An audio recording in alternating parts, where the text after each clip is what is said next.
nga mwenayo mukimanyi tuli mu keetalo anti munange omulungi Kristo waffe Yesu yazaalidda era nga byengenda okulaga wammanga byebyo ebyabadde ku Fojo.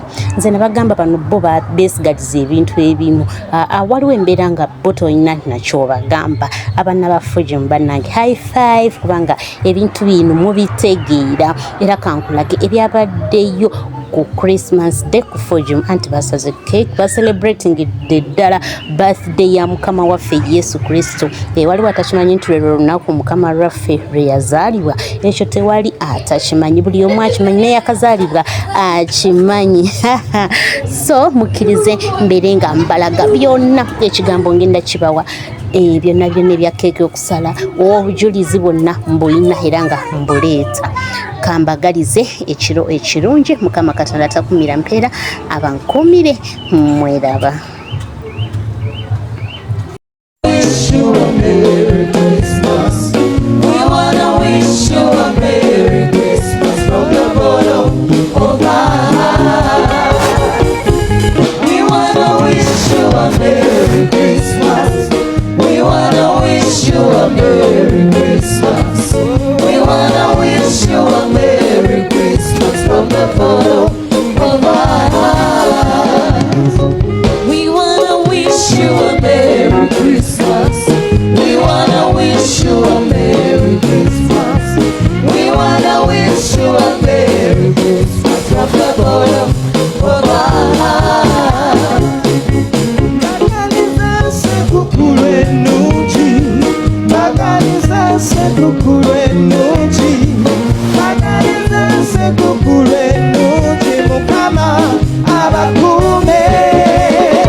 Sekukuru enungi mukama abakume.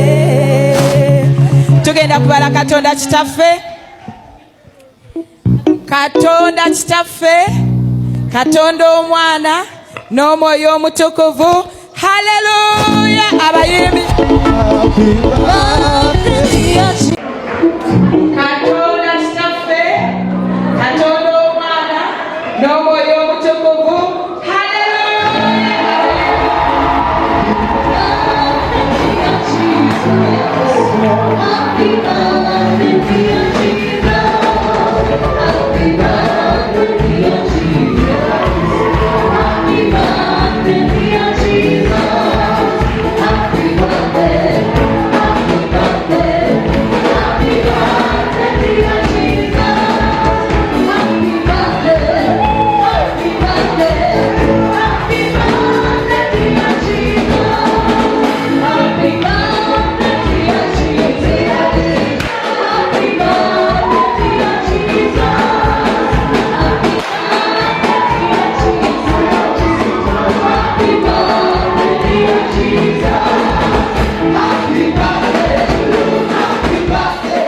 Ekisooka lwaki Yesu yazaalibwa, ekisooka okutuukiriza obunnabbi. Waliwo obunnabbi obwaliwo nga tannazaalibwa nga buyina okutuukirira. Naawe kyekugamba olwaleero waliwo obunnabbi obuli ku bulamu bwo.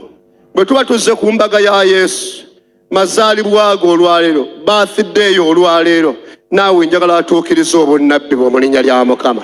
Jebuli bwaliwo Isaaya essula 7 olunyolo 14 nsomerayo. Bunnabbi bwali bwalangibwa dda. Ekitabo kya nabbi Isaya essula ya 7 olunyiriri lwa 14. Mukama yennyini kyaliva abawa akabonero. Laba omuwala atamanyi musajja aliba olubuto. Alizaala omwana wa bulenzi. Era alituumwa erinnya lye Immanueli. Omuzigo n'omubisi gw'enjuki alibirya. Bw'amanyi okugaana. Omuwala atamanyi musajja alizaala omwana wa bulenzi. Obunnabbi bwaba butuuse mu biro byabwo okutuukirira, oba gumulembe gufaanana gutya oba gufaanana butya, gwo guyina okuyitawo. Guno gwali mulembe gwa Kerode. gwali mulembe nga tayagala Yesu azaalibwe, naye olw'okuba byali biro byabwo kasita yazaalibwa bw'ati ne bwe yasala amagezi okumutta teyasobola kumutta. Naawe kyenkugamba olwaleero tuzze ku mbaga ya Yesu olwaleero, obunnabbi bwe bulina okutuukirira oba bunaavaayo butya, pozi nga tolina kirooto, pozi nga toliiko bunnabbi. Kati Yesu yazaalibwa nga obunnabbi bulina okulabisibwa Katonda kye yayogera. Waliwo ekyayogerwa ku bulamu bwo kankutegeeza olwaleero, bye biro byakyo kati kitandika okuba nga kifuluma. Era bw'oba otunuulidde obunnabbi buno engeri gye bwatandikamu, kino omuwala Maliyamu yali ku lulwe, malayika bw'amulumba n'agamba kisoboka kitya nze simanyi bwenzi, kinajja kitya? N'ayagala abigaane n'agamba nti ekivudde wa Mukama kiteekwa okukolebwa. Naawe njagala olwaleero mu nsi muno mw'otambulira wabeerewo obunnabbi obuyimuka mu linnya lya Mukama waffe Yesu. Kye bayita obunnabbi kye kintu eky'omwoyo ekiva ewa Katonda ne kirabisibwa wabweru. Kyegambye nti omwana yazaalibwa, lwaki yeeraliikiriza kabaka? Lwaki kabaka yabulwako emirembe? Si mwana wa bulijjo, bunnabbi bwe bwali bufuluma.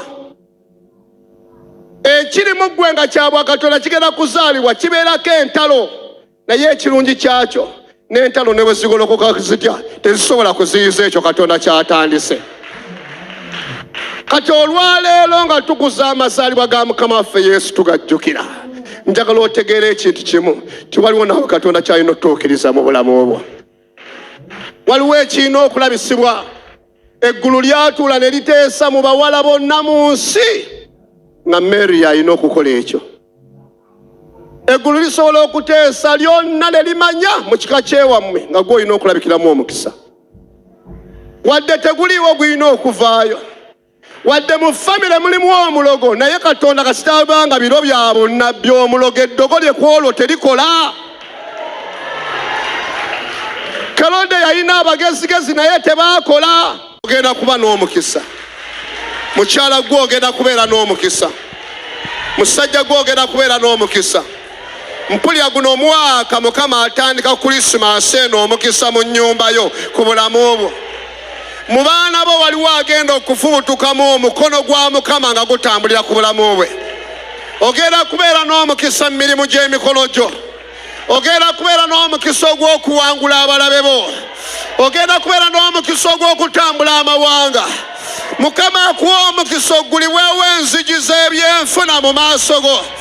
Mukama akuwa omukisa gw'obulamu olwaleero.